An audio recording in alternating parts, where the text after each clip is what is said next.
Oh yeah, that's some hope that I needed today. On Tuesday, Tenants in Kansas City launched 3 new tenant unions, but it gets even better.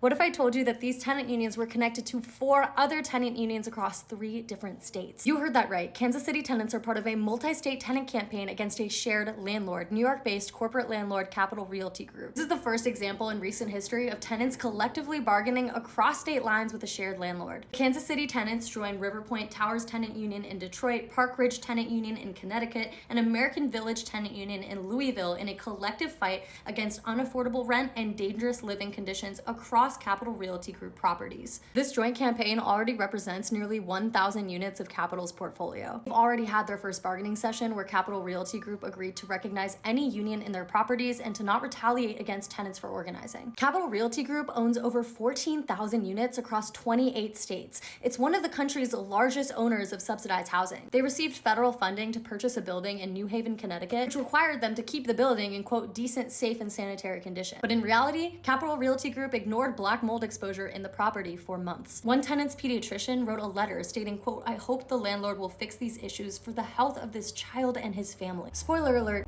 they didn't. This isn't an exception. Tenants at Parker Square in Kansas City deal with pest infestations, flooded basements, dirty air ducts, and more. Despite Capital Realty receiving $19 million in financing from the Department of Housing and Urban Development in 2022 for substantial renovation of the building. In Louisville, tenants report dealing with broken AC, collapsing ceilings, broken elevators, mold, and pests. It is affecting my health.